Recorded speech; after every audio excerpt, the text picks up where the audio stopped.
ஓம் நமோ நாராயணாய. எல்லாருக்கும் நமஸ்காரம். இன்னைக்கு நம்ம தசகம் 15ல 6வதுல 10வது ஸ்லோகங்கள் வரைக்கும் பார்க்க போறோம். நேத்தி 5 ஸ்லோகம் பார்த்தோம். அதாவது பெருமாளோட குணங்களையும் திருவிளையாடல்களையும் எப்பவுமே சொல்லிண்டேவும் கேட்டுண்டேவும் இருக்கணும் அப்படின்னு சொல்லிட்டு பார்த்தோம் இல்லையா? அது எப்படி இருக்கும்னா நம்மளுக்கு எல்லா தடைகளையும் தகர்த்தெறியும் அப்படின்னு சொன்னோம். இப்போ இந்த 6வது ஸ்லோகத்துல என்ன சொல்றார் அப்படின்னா, யாரு நரகத்துக்கு போவான் அப்படின்னு கபிலர் அறிவுறுத்துறார். யாரு நரகத்துக்கு போவான் அப்படின்னாக்க, தன்னோட வாழக்கூடிய பிரத்தியாருக்கும் விலங்குகளுக்கும் பல வகையான தீங்குகள், அவளை ஏமாத்தி பொருள் ஈட்டி அந்த குடும்பத்தை காக்கிறவனும், பெண்கள் கிட்ட வயப்பட்டு, அதாவது மற்ற பெண்கள் கிட்ட ஆசை வச்சுருக்கக்கூடியவனும், குழந்தைகள் எல்லாம் சீராட்டி இல்லற வாழ்க்கையிலேயே பற்றுள்ளவனாக வாழ்ந்துட்டு என்கிட்ட பக்தி செலுத்தாத மனுஷன் யார் ஒருத்தன் இருக்கானோ அவனுக்கு நரகம்தான் கிடைக்கும். இது பரிதாபத்துக்கு உரிய விஷயம் அப்படின்னு கபிலர் உருவில தோன்றின நீ தேவஹூதிக்கு கற்பிச்ச அப்படின்னு பட்டத்ரி சொல்றார். இது 6வது ஸ்லோகம். 7வது ஸ்லோகத்துல அப்படி நரகத்துக்கு போயிடுறான் இல்லையா, அந்த மாதிரி அவன் பண்ண பாவத்துக்கு நரகத்துக்கு போறான். ஆனா ஒரு பாவம் நம்ம பண்ணறது இல்லையே, நிறைய பாவம் பண்றோமே. அதனால என்ன ஆகுறதுன்னா, கொஞ்சம் பாவத்தை நரகத்துல கழிச்சுட்டு திருப்பி பெருமாள் அவனுக்கு ஒரு பிறப்பு கொடுக்கறாராம். அப்போ தன்னோட தாயோட வயிற்றுல மறுபிறவி எடுக்கிறான். அப்படி எடுக்கும்போது கர்ப்பத்துல இருக்கிறதே ஒரு பெரிய துன்பம் தான் இல்லையா. அந்த கர்ப்பத்துல அந்த குழந்தை படாத பாடு படுமா. ஸோ அதுவும் ஒரு வகையான துன்பம் தான் அப்படின்னு சொல்றான். ஸோ அங்கேருந்து ஆரம்பிக்கிறது. அந்த நிலையில ஒரு ஸ்டேஜ்ல பெருமாள் அந்த குழந்தை வயிற்றுக்குள்ள இருக்கிற குழந்தையோட பேசுவாராம். அதாவது முன்னாடி ஜென்மத்துல நீ என்னவா இருந்த, நீ என்னெல்லாம் பண்ண அப்படிங்கறதெல்லாம் அந்த குழந்தைக்கு போட்டு காமிப்பாராம். ஒரு வீடியோ மாதிரி போட்டு காமிப்பாராம் பெருமாள். அப்போ அவனுக்கு எல்லாம் தெரியறது.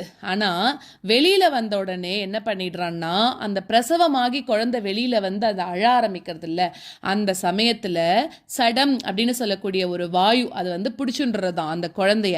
அப்போ என்ன ஆயிடுறது, பெருமாள் சொல்லி கொடுத்த அறிவு, பெருமாள் காமிச்ச அறிவு எல்லாம் அந்த இடத்துல அவனை விட்டு போயிடுறது. முன்னாடி ஜென்மத்தோட இது எதுவுமே ஞாபகம் எதுவுமே அவனுக்கு இருக்காதான். உடனே அவன் என்ன பண்றான், பால்ய வயசுல வளர்றான். அதுக்கப்புறம் பல இன்னல்கள், திருப்பி பெண்கள் கிட்ட மோகமா இருக்க பாக்குறான். அது மாதிரி நிறைய தப்பு அவன் பண்ணிட்டே இருக்கானா.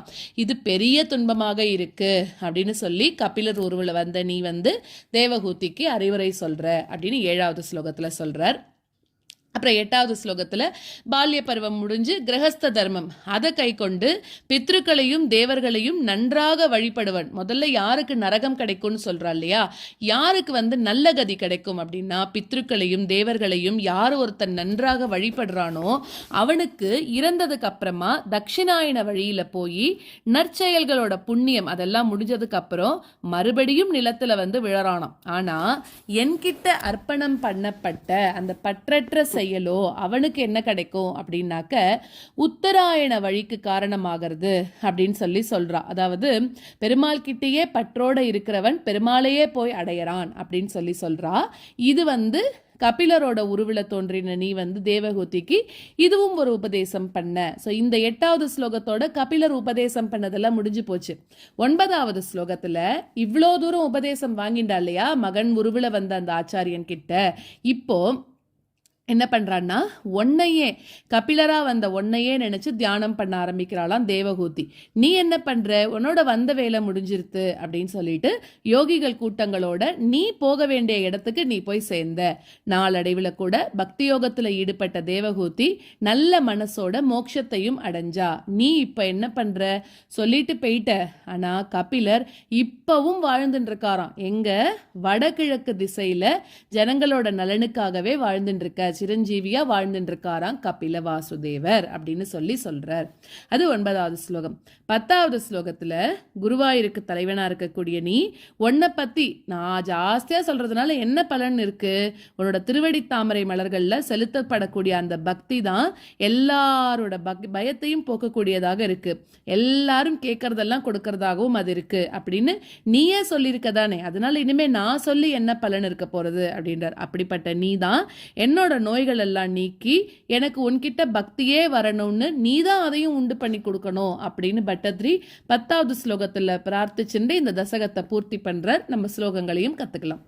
அஹஹ பஹுல ஹிம்சா சஞ்சிதார்த்தை कुटुम्बम् प्रतिदिनम् अनुपुष्णन् स्त्रीजितो बाललाली विशतिः गृहसक्तो यातनां मय्यभक्तः कपिलतनुरिति त्वं देवहूत्यै न्यगादीः अहह बहुलहिंसा सञ्चितार्थै कुटुम्बम् अहह बहुलहिंसा सञ्चितार्थै कुटुम्बम् प्रतिदिनमनुपुष्णन् स्त्रीजितो बाललाली प्रतिदिनमनुपुष्णन् स्त्रीजितो बाललाली विशतिः गृहसक्तो यातनां मय्यभक्तः विशतिः गृहसक्तो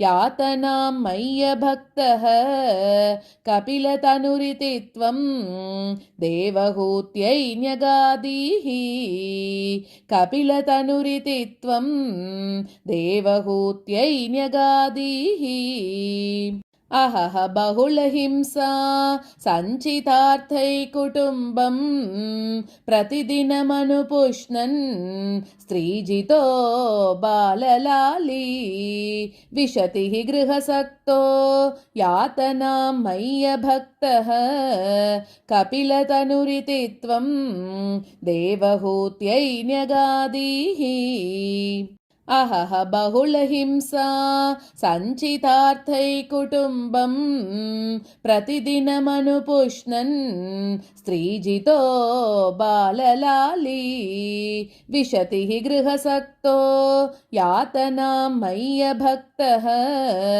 कपिलतनुरिति त्वं देवहूत्यै न्यगादीः युवति जठर खिन्नो जात बोधोऽप्यकाण्डे प्रसवगलित बोधः पीडयोल् लङ्घ्य बाल्यं पुनरपि भत मुह्यत् एव तारुण्यकाले कपिलतनुरिति त्वं देवहूत्यै न्यगादीः युवति जठरखिन्नो जातबोधोऽप्यकाण्डे युवति जठरखिन्नो जातबोधोऽप्यकाण्डे प्रसवगलितबोधः पीडयोल्लङ्घ्य बाल्यं प्रसवगलितबोधः पीडयोल्लङ्घ्य बाल्यं पुनरपि भत मुह्यत्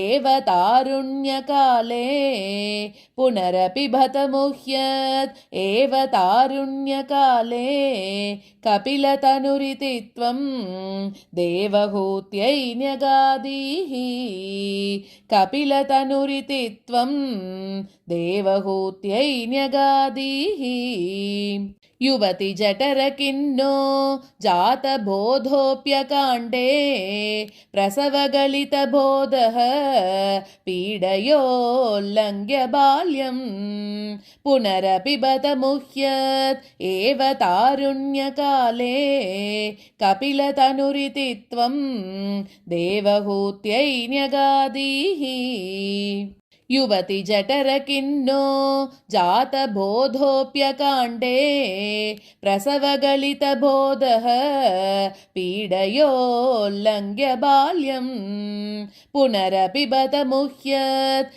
एव तारुण्यकाले कपिलतनुरिति त्वं देवहूत्यै न्यगादीः पितृसुरगणयाजी धार्मिको यो गृहस्थः स च निपतति काले दक्षिणाद् ओपगामी मयि निहितमकामं कर्म तूदक्पथार्थं कपिलतनुरिति त्वं देवहूत्यै न्यगादीः पितृसुरगणयाजी धार्मिको यो गृहस्थः पितृसुरगणयाजी धार्मिको यो गृहस्थः स च निपतति काले दक्षिणाद्वोपगामी स च निपतति काले दक्षिणाद्वोपगामी मयि निहितमकामं कर्म तूदक्पदार्थं मयि निहितमकामं कर्म तूदक्पदार्थं कपिलतनुरिति त्वं देवहूत्यै न्यगादीः कपिलतनुरिति त्वं देवहूत्यै न्यगादीः पितृसुरगणयाजी धार्मिको यो गृहस्थः स च निपतति काले दक्षिणाद्वोपगामी मयि निहितमकामं कर्म तूदक्पदार्थं कपिलतनुरिति त्वं देवहूत्यै न्यगादीः पितृसुरगणयाजी धार्मिको यो गृहस्थः स च निपतति काले दक्षिणाद्वोपगामी मयि निहितमकामं कर्म तूदक्पदार्थं कपिलतनुरिति त्वं देवहूत्यै न्यगादीः इति सुविदितवेद्यां देवहे देवहूतिं कृतनुति अनुगृह्य त्वं गतो योगिसङ्गैः विमलमतिरथासौ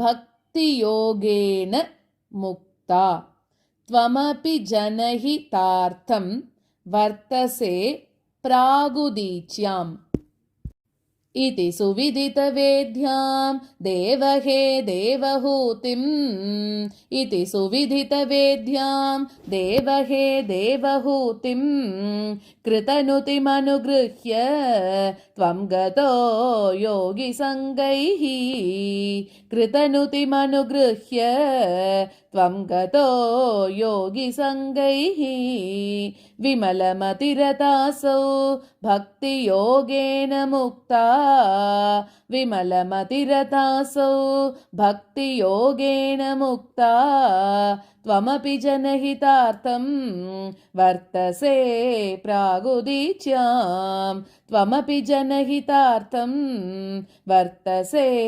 प्रागुदीच्याम् इति सुविदितवेद्यां देवहे देवहूतिं कृतनुतिमनुगृह्य त्वं गतो योगिसङ्गैः विमलमतिरथासौ भक्तियोगेन मुक्ता त्वमपि जनहितार्थं वर्तसे प्रागुदीच्याम् इति सुविदितवेद्यां देवहे देवहूतिं कृतनुतिमनुगृह्य त्वं गतो योगिसङ्गैः विमलमतिरथासौ भक्तियोगेन मुक्ता त्वमपि जनहितार्थं वर्तसे प्रागुदीच्याम् परम किमु बहुक्त्या त्वत्पदाम्भोजभक्तिं सकलभयविनेत्रीं सर्वकामोपनेत्रीं वदसि खलु दृढं त्वं तद्विधूया मयान्मे गुरुपवनपुरेश त्वय्युपादत्स्व भक्तिं परम किमु बहुक्त्या त्वत्पदाम्भोजभक्तिं परम किमु बहुक्त्या त्वत्पदाम्भोजभक्तिं सकलभयविनेत्रीं सर्वकामोपनेत्रीं सकलभयविनेत्रीं सर्वकामोपनेत्रीं वदसि खलु दृढं त्वं तद्विधूया मयान्मे वदसि खलु दृढं त्वं तद्विधूयामयान्मे